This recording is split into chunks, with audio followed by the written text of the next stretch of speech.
함께 말씀 보도록 하겠습니다. 오늘 여러분들과 함께 볼 말씀은 마태복음 11장 28절부터 30절까지의 말씀이 되겠습니다.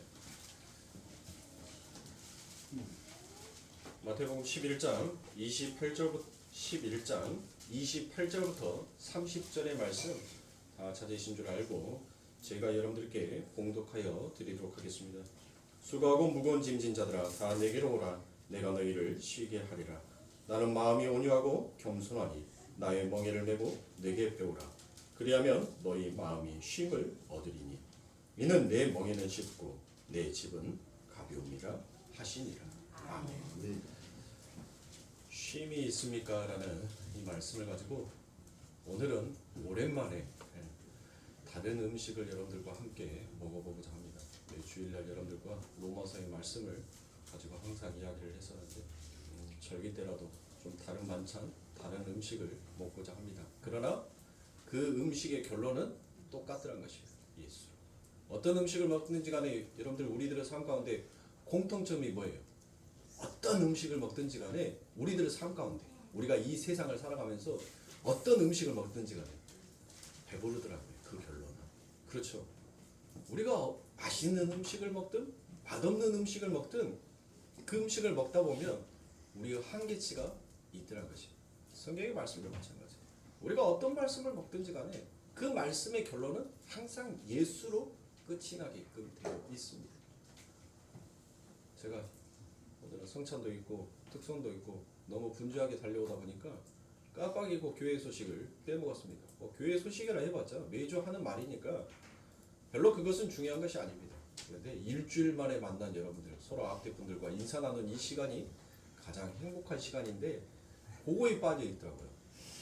분주하게 달려오다 보니까 교회 소식 부분이 누락이 되었는데 우리 잠깐 서로 앞뒤 분들과 인사 좀 나누었으면 좋겠습니다. 참 잘 나오셨습니다. 반갑습니다. 주님의 이름으로 축복합니다. 감사합니다. 여기까지 오시느라고 얼마나 고생 많으셨습니까? 감사합니다. 여기까지 인도하여 주신 에베네셀 하나님, 그 모든 것이 하나님의 은혜임을 다시 한번 감사합니다. 오늘 추수감사절입니다. 추수감사절인데도 불구하고 우리들의 열매들이 도대체 지금 다들 어디에 가 있는지 왜 이렇게 안 보이는지 제가 처음으로 이 성찬을 5년 동안 진행을 해오면서 처음 성찬을 진행했었을 때는 참 서툰 점이 많았어요. 긴장도 됐고 버벅거림도 있었는데 이제는 5년이라는 시간이 지나면서 어느 정도 이제 무르익어가는 것 같아요. 그러면서 5년 만에 처음으로 제가 떡과 포도주를 준비하면서 그런 생각을 했습니다.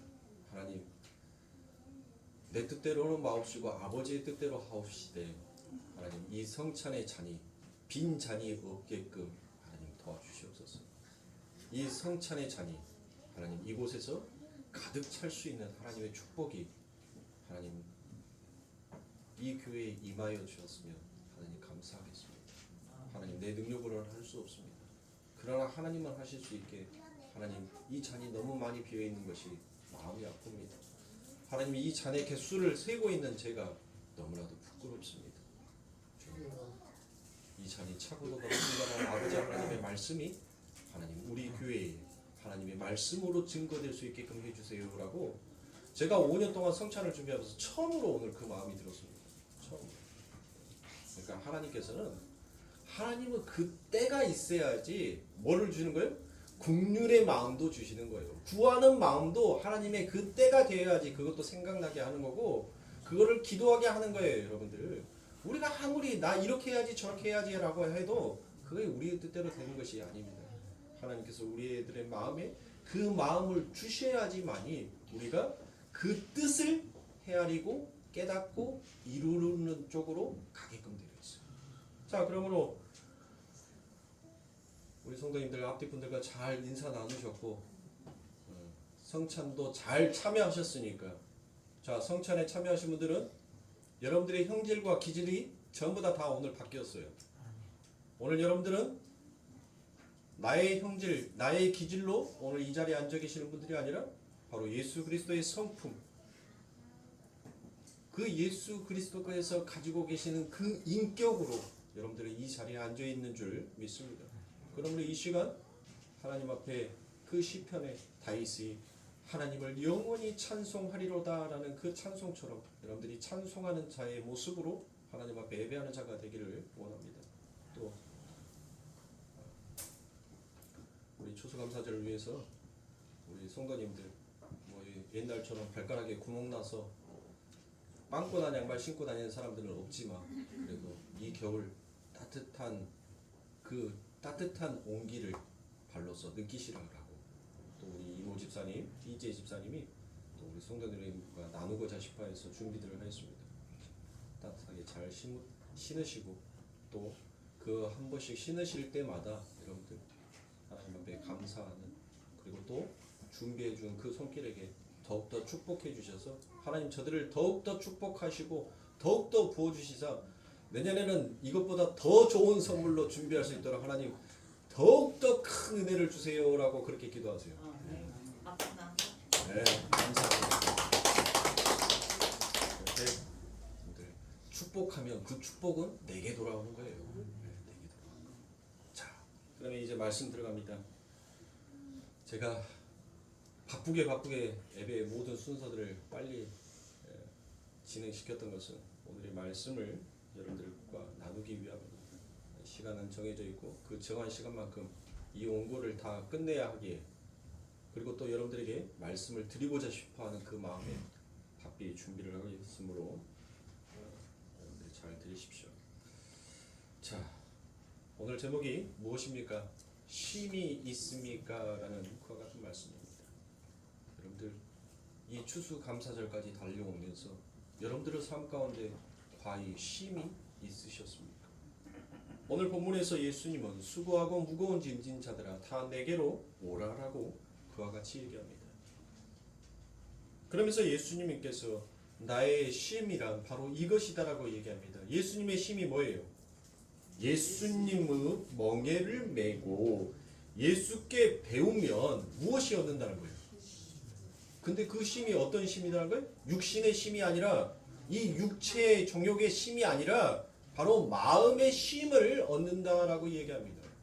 수고하고 무거운 짐진 자들아 다 내게로 오라. 그러면 내가 너희의 육체의 그 짐을 내려준다라고가 안 했어요. 오히려 예수님은 무엇합니까?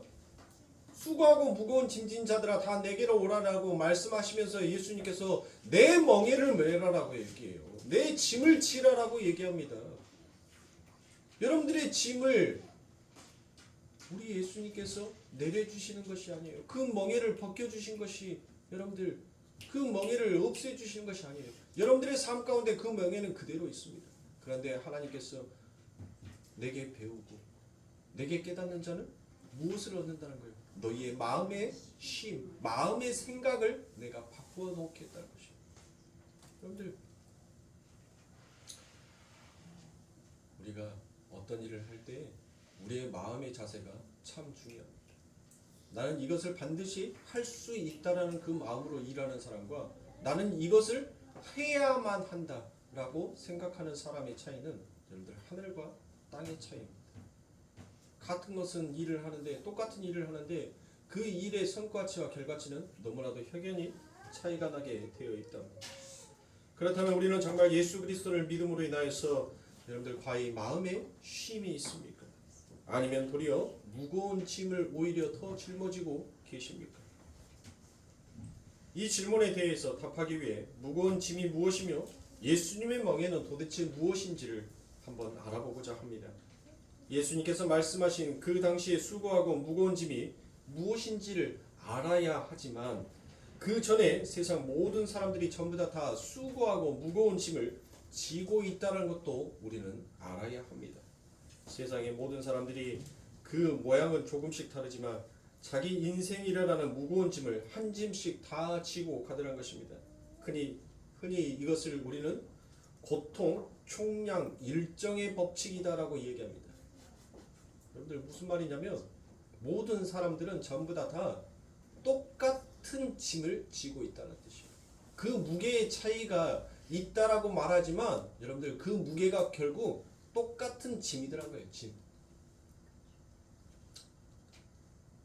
그래서 일평생 동안 한 인생의 고통을 계산하여 보면 다른 사람들과 별반 다를 것이 없습니다.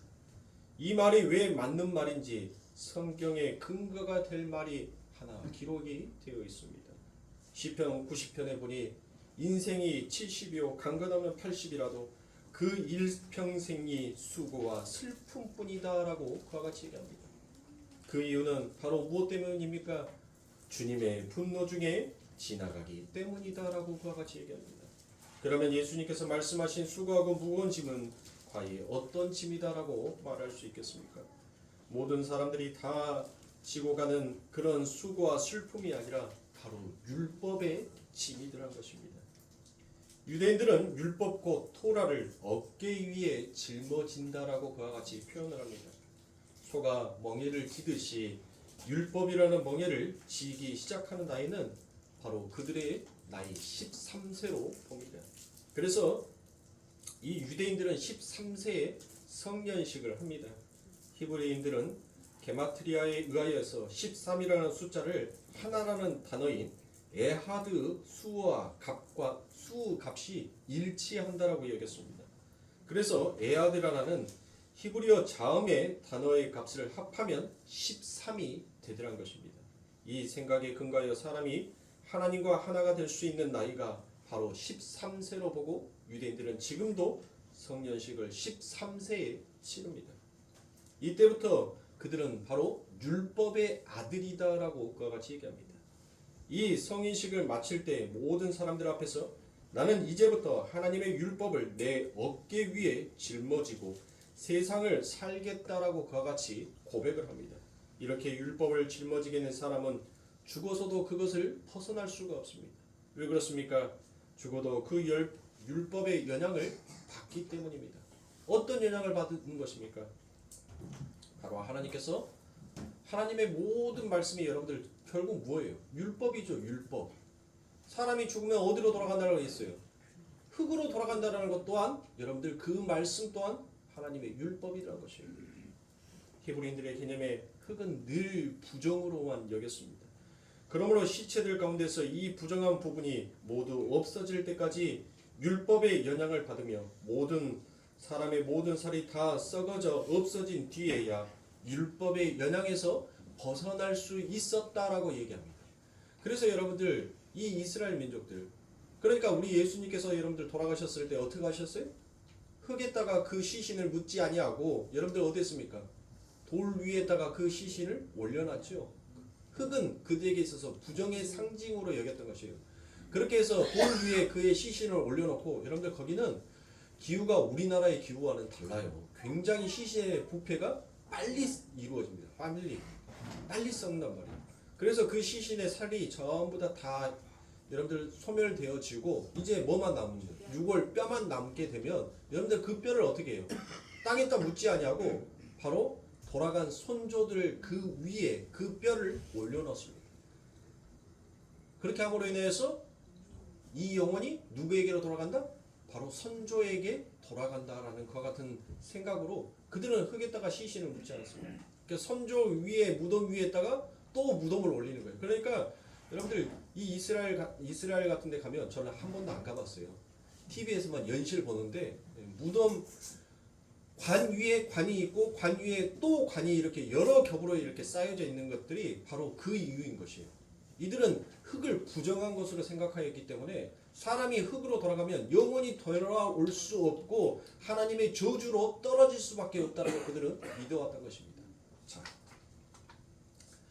그러면 예수님께서 말씀하신 수고하고 무거운 짐은 여러분들 무엇입니까?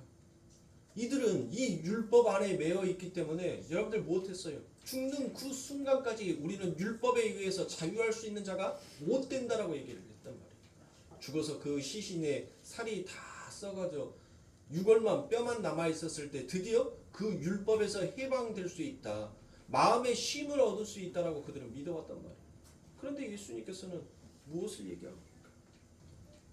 앞에서 본 산상수훈에서 예수님께서 말씀하실 때 너희는 이렇게 들으리니 나는 너희에게 말한다라고 말씀하십니다. 이것은 무엇입니까? 율법의 원래 의도에 알지 못하고 왜곡되게 율법을 해석하고 적용하는 그들을 향하여서 예수님은 그 어떤 권위와 권세보다 더 큰 권세로 나는 너희에게 말한다라고 그와 같이 말씀하십니다.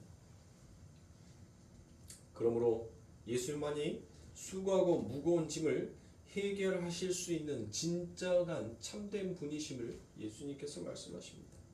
유대인들에게 율법의 무거운 짐도 짐이지만 모든 인생이 다 수고하고 무거운 짐을 진다는 것을 제가 방금 시편 90편에서 여러분들에게 읽어드리지 아니하였습니까? 그러면 조금 더 근원적인 수고하고 무거운 짐이 과연 무엇이겠습니까? 왜 인생에 여러분들 이렇게 수고하고 무거운 짐을 지면서 가냐고요? 여러분들이 다 알다시피 인간이 타락함으로 인하여서 여러분들 무엇했습니까? 타락함으로 인하여서 그때부터 하나님으로부터 무엇을 받아요?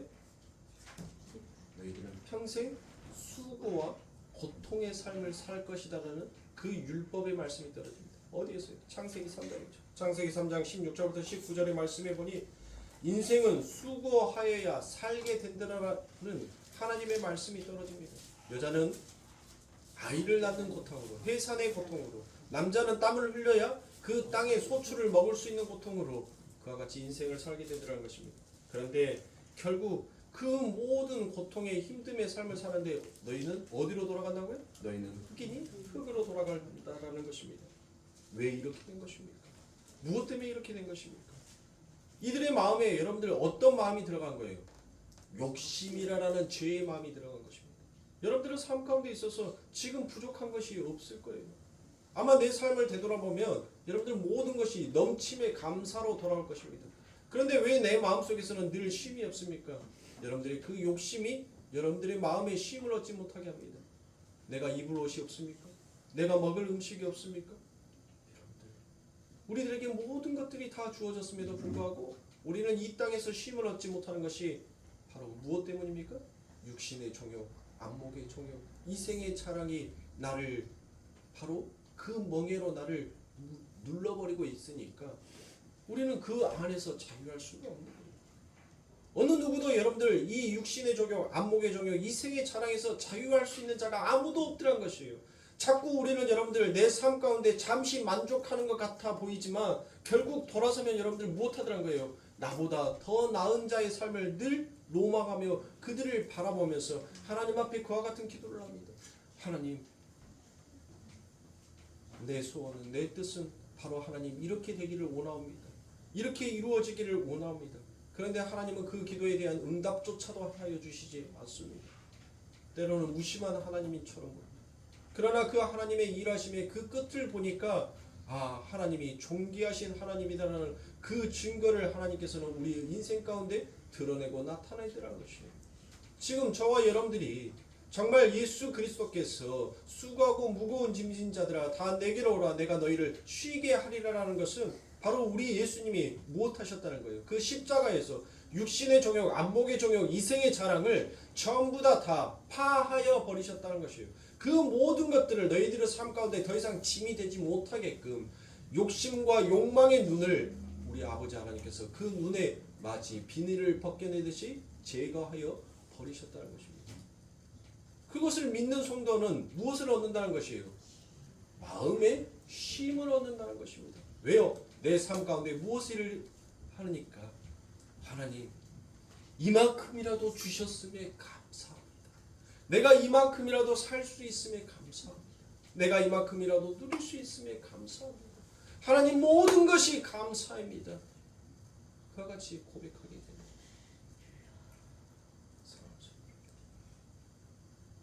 저와 여러분들이 진짜로 예수님을 믿습니까?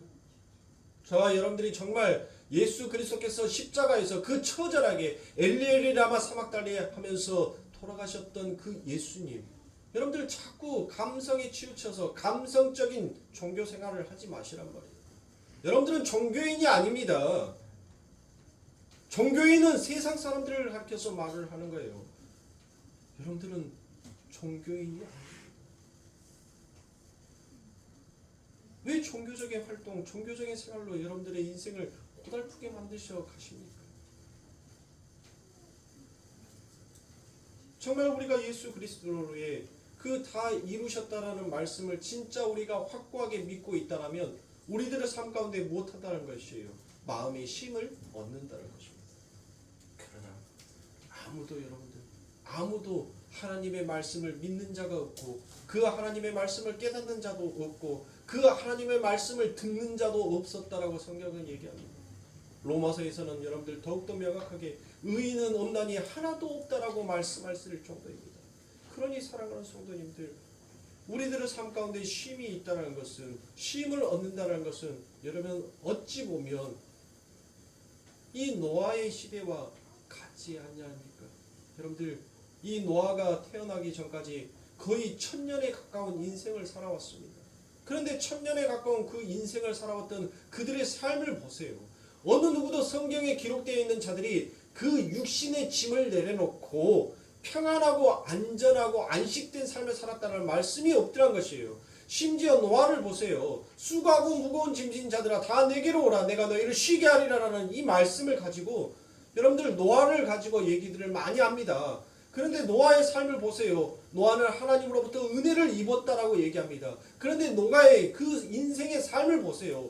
수고하고 땀을 흘려야 그 소사를 먹는다라는 그 말씀처럼 그의 인생이 얼마나 수고의 인생이었습니까? 남들은 하지 아니하여도 될 그 인생을 여러분들은 그는 곱졸로 살아했어요.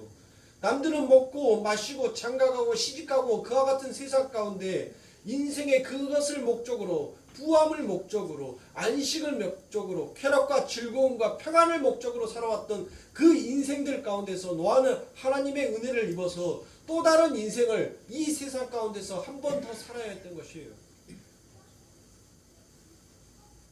낮에는 열심히 가족들을 위하여서 일을 합니다. 아침부터 여러분들 그 가족들을 위해서 노아가 농사도 지었을 거예요.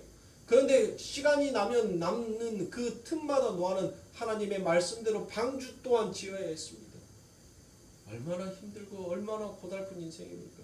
육신의 눈으로 보면 여러분들 정말 불쌍한 인생이죠. 쉼이 없는 인생이죠.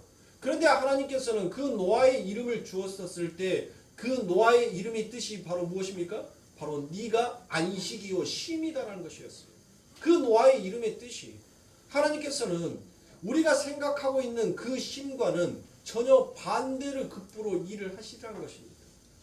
그런데 노아는 진정한 쉼, 진정한 안식, 진정한 평화가 무엇인지 그 평화를 누렸던 사람이었어요. 여러분들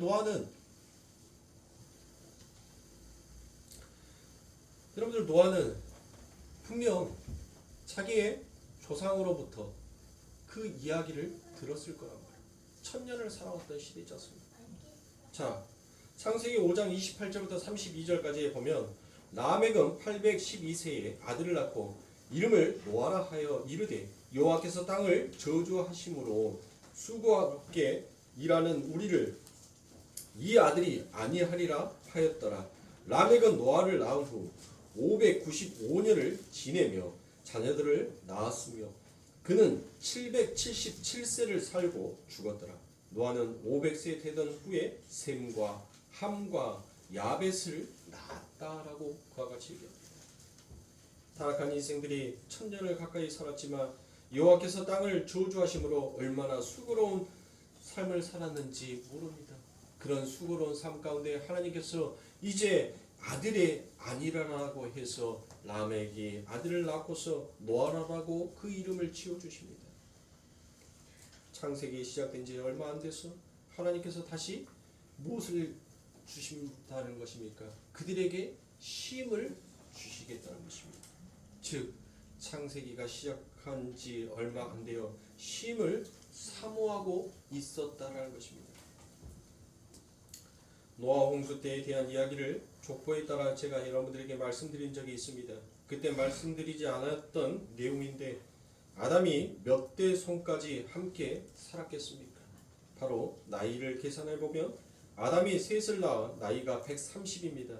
이 나이를 따라 계산하면 노아가 4세 때까지 바로 아담과 함께 살았습니다. 노아는 어리지만 아담으로부터 직접 에덴 동산의 이야기를 들었을 것입니다. 타락과 추방의 이야기도 함께 노아는 들었습니다. 에녹이 무두셀라를 낳고 하나님의 계시를 받았습니다.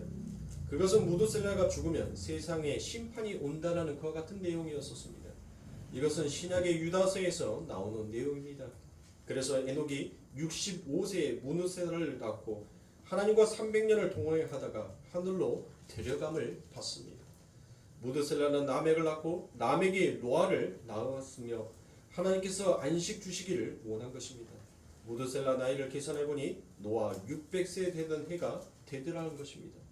물론 창세기의 족보를 이렇게 보지 않는 사람도 있습니다만 첫 아이를 낳은 나이를 보면 노아 앞에서 가장 늦게 첫 아들을 낳은 자는 무드셀라 다음에 라멕이 되더라는 것입니다. 다른 사람들은 100세 이전에도 아이를 낳았을 것인데 왜 무드셀라와 라멕은 이와 같이 늦게 아이를 낳았겠습니까? 에녹이 늘 하나님의 심판을 전함으로 이들이 결혼이 늦어졌던 것입니다. 그런데 노아는 500세가 되던 해에 아이를 낳습니다. 다른 사람들과 비교할 수 없을 만큼 너무나도 늦은 나이입니다.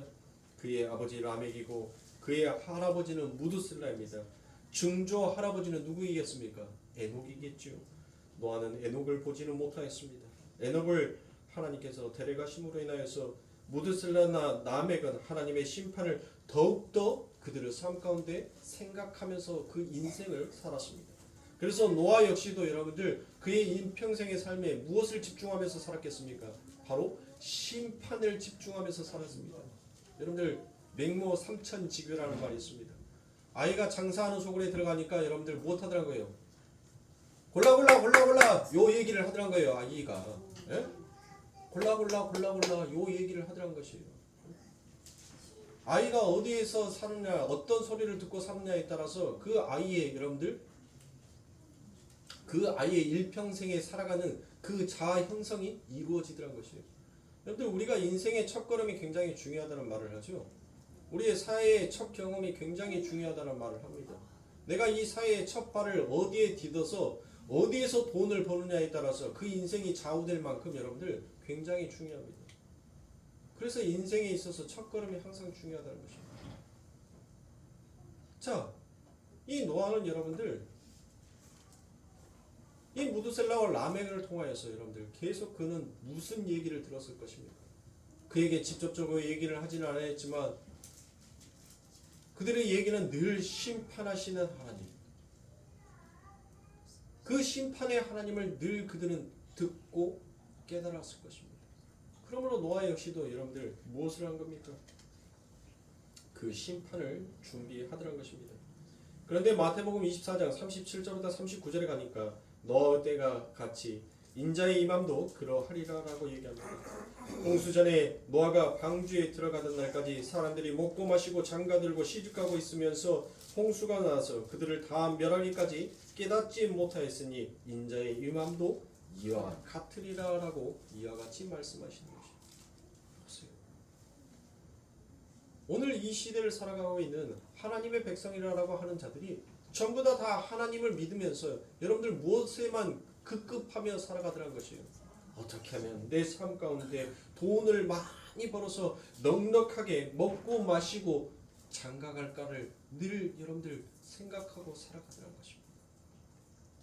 인생이 여러분들 그것이 목적이 아니에요. 하나님의 백성들은 여러분들 무엇을 깨닫는 것입니까? 이 세상은 반드시 뭐가 온다고요? 심판이 온다는 것을 믿는 거예요. 심판이 오면 여러분들 무엇 하더란 것이에요? 우리가 성경의 문자 활자적으로만 읽어봐도 이 세상을 하나님께서 전부 다 불태워버린다라고 얘기를 하잖아요. 다 모든 것들을 쓸어버린다라고 얘기를 하지 않습니까? 하나님의 그 심판의 진노하심이 무엇인지를 이 세상을 살아가는 성도들의 눈에 여러분들 곳곳에서 우리들에게 증거하고 보여주고 있어요. 그런데 우리들은 여전히 무엇하더란 것이에요? 그것을 보고서도 하나님의 그 뜻을 깨닫지 못하고 우리는 여전히 먹고 마시고 시집가고 장가가는데 혈안이 되어서 살아가더란 것이에요. 그런데 한쪽에서는 여러분들 무엇합니까? 평생을 일구어 놨던 그 모든 것들이 한순간에 재화되어서 사라져버립니다. 그런데 보세요. 러시아와 우크라이나의 전쟁을 보세요. 일평생을 수고했어요. 정말 열심히 여러분들 살아왔단 말이에요. 집 하나를 만들어 놓고 그 집에 내가 조금 더 편안하게, 조금 더 안락하게, 조금 더 즐겁게 살아가기 위해서 오만 모든 것들을 여러분들 그 안에다가 전부 다 갖추어 놨습니다. 그런데 웬일입니까?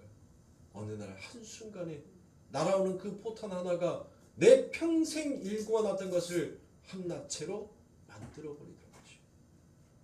여러분들 그것을 보시면 여러분들 무엇을 생각하십니까?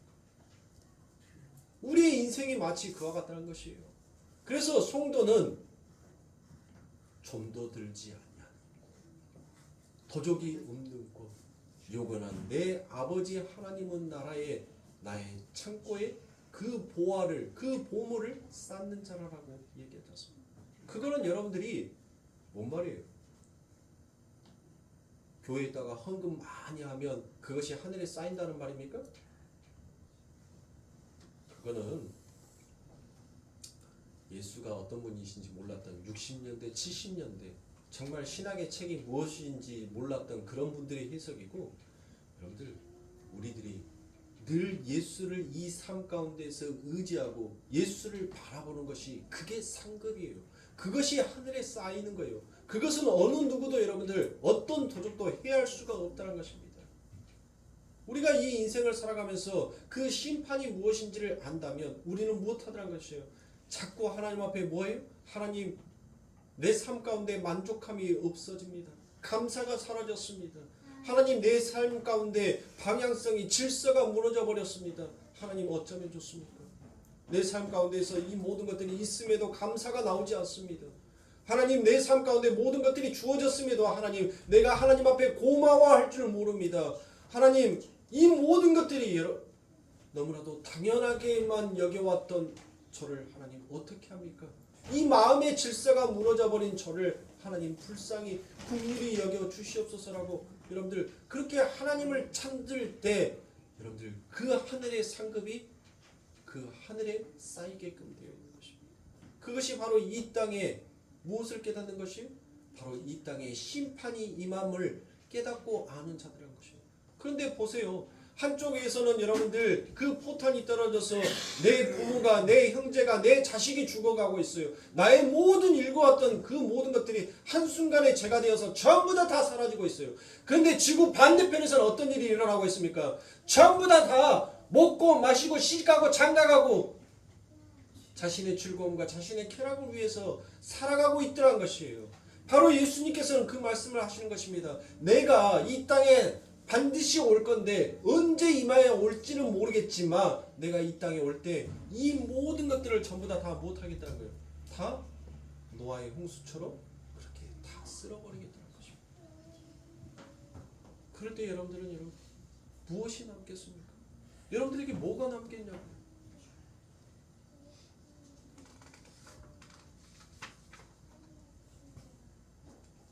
그러므로 사랑하는 성도님들, 겸손을 위장한 권위를 찾으려 하지 마십시오. 오늘날 많은 기독교인들이 겸손을 이용한 자신의 권위를 찾으려고 하더라는 것이죠. 하나님 내가 죄인입니다. 그런데 하나님 내게 이렇게 해주세요라는 것은 내가 하나님의 자리에 앉고 싶다라는 여러분들 죄가 그 안에 담겨져 있는 것이에요. 여러분들 권위가 뭐예요? 뭘 가지고 권위를 합니까? 내가 이만큼 했으니까 나는 이만큼의 대접을 받아야 한다는 것이 그게 권위예요. 그러니까 제발 우리 성도님들 저 목사라고 해서 여러분들이 집에 갔었을 때 목사니까 이 자리에 앉으셔야 합니다. 그런 거 없어요. 그냥 아무 자리나 첫바닥 엉덩이 깔고 앉으면 그 자리가 여러분들 목사의 자리지 목사의 자리가 어디 있냐고요. 그것을 자꾸 성도들이 만들어 놓다는 것이에요. 그래서 뭐합니까? 자꾸 목사의 그 겸손을 위장한 권위를 찾아가려고 하는 것이에요. 그게 목사뿐입니까? 오늘날 많은 사람들이 자신을 낮추는 척 하지만 그 안에는 나는 이런 사람이니까 나는 이런 대접을 받아야 해라는 그런 권위적인 의식이 너무나도 팽팽하게 있다는 것입니다. 그 권위의식이 결국 그 마음의 힘을 파괴시켜버립니다. 안식을 붕괴시켜버립니다. 그 마음에 부패함과 타락함을 집어넣게 되더란 것이에요. 그러니 여러분들 못합니까? 쉼이 없는 거예요. 늘 마음에 무엇이 일어납니까? 불평과 시기와 질투와 분쟁이 일어나는 것입니다.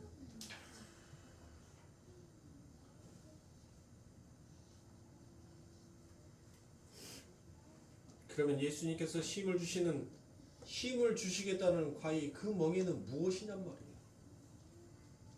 예수님께서 우리에게 주시겠다는 그 멍에는 도대체 어떤 멍에이기에 예수님께서 주시는 그 멍에는 쉽고 가볍다라고 그와 같이 얘기합니까? 그 말씀을 찾아보니 스가랴 9장 9절부터 10절까지의 말씀에 이와 같이 나와 있습니다. 시온에 따라 크게 기뻐할지어다. 예루살렘에 따라 즐거이 부를지어다. 보라, 내 왕이 내게 임하시나니 그는 공의로우시며 구원을 베푸시며 겸손하여서 나귀를 타시나니 나귀의 작은 것 곧 나귀 새끼니라. 내가 에브라임의 병구와 예루살렘의 말을 끊겠고 전쟁하는 활도 끊으리니 그가 이방 사람에게 화평을 전할 것이요 그의 통치는 바다에서 바다까지 이르고 유브라데까지 강에서 땅끝까지 이르리라라고 이와 같이 말씀하십니다.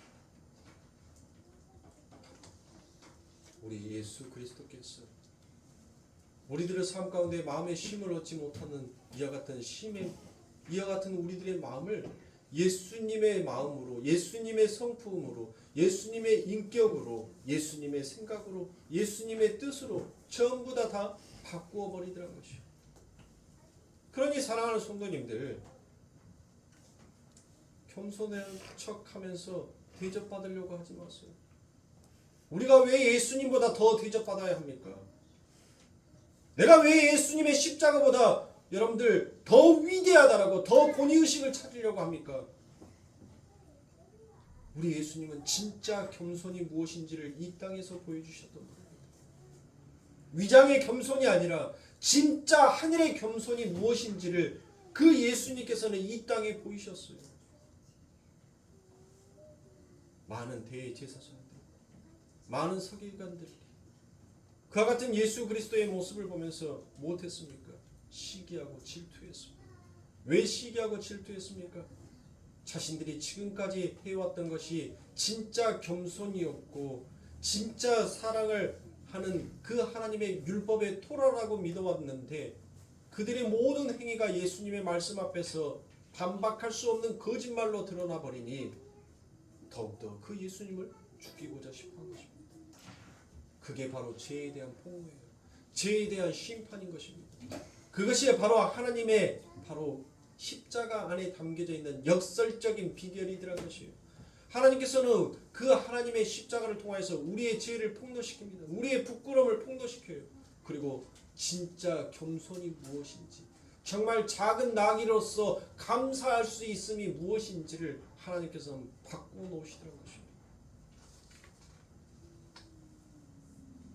우리는 이 죄와 사망의 법에서 여러분들 깨어날 수 있는 자가 못 됩니다.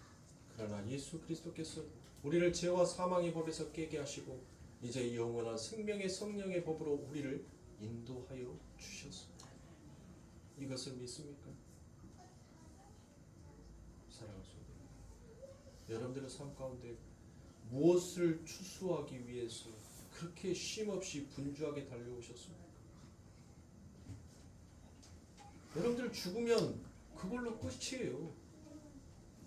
여러분들이 죽으면 그것으로 끝인데 그 이후에 무엇을 위해서 여러분들이 그렇게 쉼없이 달려가고 계시냔 말이에요. 교회에 나오는 것을 여러분들 복받기 위한 율법의 행위로 여러분들에게 여긴다면 그건 여러분들의 짐이 될 것입니다. 그 짐을 내려놓으세요. 그 짐을 내려놓으시라고. 여러분들이 교회에 나온 것이 아니에요. 내가 다짐해서 내가 마음먹어서 여러분들이 이 교회에 나온 것이 아니란 말이에요. 그 하나님의 긍휼이, 그 하나님의 구원의 붙드심이 여러분들을 이 자리로 이끌고 온 거예요. 그러나 하나님의 이끌림에 이 자리에 앉으신 여러분들이 어떠한 열매로 여러분들이 지금 하나님 앞에 맺혀져 있냐는 것이요. 어떠한 열매.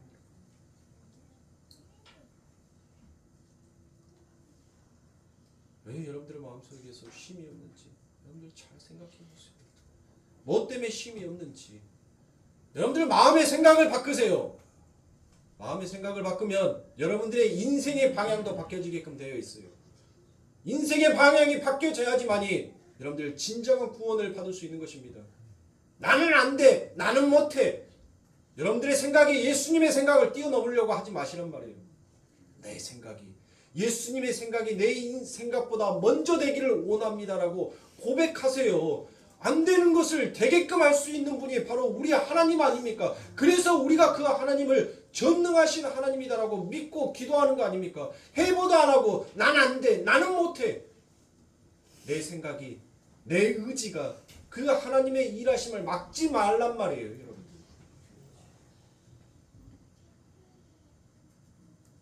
주일날 저녁에 돌아오면 일찍 주무세요. 하나님께서 사랑하시는 자에게 하나님 꿀과 같은 잠을 주신다라고 했으니 내 의지는 하나님 자꾸 저것을 돌리고 싶습니다. 어떤 연예인이 나오고 어떤 재밌는 프로그램이 있을까 하고 하나님 자꾸 이 리모컨에서 손이 떨어지지가 않습니다. 하나님 이것을 내려놓고 이 핸드폰을 내려놓고 하나님 그 다음날 아버지를 찬양하기 위하여서 하나님 내가 언서 단잠에 들고 아침에 정말 기분 좋은 마음으로 하나님을 찬양하기를 원합니다. 눈 뜨고 하나님 앞에 깨어 하나님을 경배하기를 원합니다라고 여러분들 기도하시고 다짐하시고 그렇게 시행하시란 말이에요. 리모컨을 끄셔야죠. 핸드폰을 덮어야죠. 그래야지 하나님의 역사하심이 있을 거 아닙니까? 리모컨 손에 들고 핸드폰 손에 들면서 하나님 나 잠자게 해주세요라고 하면 하나님이 일하십니까? 아니란 거예요. 구원을 받았으면 그 구원의 능력 또한 여러분들이 발휘할 수 있는 그 능력을 하나님께서 주셨어요. 오늘 사랑하는 성도님들, 여러분들이 그 마음의 욕심을 내려놓으세요. 육신의 종욕, 안목의 종욕, 이생의 자랑이라는 이 육신의 욕심을 내려놓으시면 여러분들 그 육의 생각은 썩어질 것이요 사망이요 영의 생각은 영생이요 생명이다라고 성경은 말씀하셨어요. 사랑하는 성도님들, 여러분들의 생각을 바꾸셔서 여러분들이 열매 맺으려고 하지 마세요. 우리 아버지 하나님께서 열매 맺어주십니다. 우리가 생각지 못하는 그곳에서 하나님은 하나님의 일을 하고 계십니다. 우리는 그것만 믿고 가는 거예요. 믿음을 그래서 우리들에게 주셨지 않습니까? 그 믿음을 발휘하라고 하나님께서 주신 것이 바로 그거예요. 너희들 믿지 못하잖아. 내가 일하는 것을 너희들 깨닫지 못하잖아. 내가 너희를 부르는 소리를 너희는 듣지 못하잖아. 그러나 나는 너희들을 부르고 있고 너희들을 위해서 수없이 많은 계획들을 세워놓고 나는 그 일들을 하나씩 내 때와 내 시간에 맞춰서 다 이루어놓고 있단다. 그리고 마지막 완성될 거룩한 성 새 예루살렘으로 지어져가는 너의 모습을 보아라 라고 내가 이제 그 모든 일들을 너희들을 위해서 나타내고 증거하고 일하고 있다. 여러분들 왜 우리가 믿는다라고 얘기하는 그 믿음은 여러분들 성경에서 무엇을 얘기해요? 보지 않냐고 믿는 것을 믿는다라는 거 얘기하잖아요. 보고 믿는 것은 아무나 믿을 수 있어요. 누구나 믿을 수 있단 말이에요. 그러나 보지 않냐고 믿는 그 믿음이 진짜 믿음이다라고 얘기를 하지 않습니까?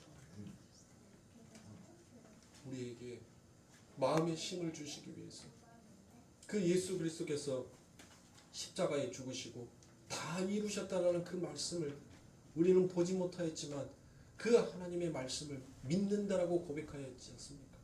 그리고 그 말씀을 믿습니다라고 우리는 또 고백하고 있지 않습니까? 그러므로 사랑하는 성도님들, 여러분들의 생각을 바꾸세요. 여러분들의 생각을 바꾸시면 여러분들의 삶 가운데 정말 추수할 것들이 넘치고도 넘치는 그 같은 하나님의 그 일하심과 그 능력을 여러분들이 맛보게 될 것입니다. 자꾸 내 생각으로 추수하려고 하지 마세요. 내 생각으로 여러분들 그 장부를 기르려고 하지 마세요. 어리석은 자가 되는 것입니다. 그러므로 사랑하는 하나님을 위해서 늘 여러분들의 마음과 뜻과 생각을 바꾸시는 여러분들이 되시길 바랍니다. 그때 우리 아버지 하나님께서 모든 것들을 여러분들에게 베풀어 주실 것입니다. 말씀을 마칩니다. 사랑을 쏟아내고 여러분들의 욕심을 내려놓으세요. 여러분들의 욕심을 내려놓으면 그때부터 예수 그리스도의 영생의 힘을 얻게 됩니다. 아멘. 육신의 생각은 썩어짐이요 사망이라고 얘기했죠. 육신의 생각이 올라올 때 자꾸 분노하고 붕괴할 수밖에 없습니다. 그러나 하나님의 은혜의 생각을 하면 모든 것이 하나님의 은혜이며 감사다라는 찬송이 나오게 될 것입니다. 저는 우리 성도님들이 후자에 나오는 그 찬송이 우리 성도님들의 찬송이 되기를 원하며 우리의 교회의 찬송이 되기를 원합니다. 많고 적음이 중요한 것이 아니라 정말 하나님을 향한 온전한 그 마음이 정말 건물과 건물이 서로 연결되어 한 건물을 이루는 것처럼 우리는 예수 그리스도를 머리로 해서 여러분들과 제가 서로 연결되고 지어져 가서 아버지 하나님의 영광을 비추고 드러낼 수 있는 하늘의 위대한 십자가가 되기를 간절히 축원합니다. 기도합니다.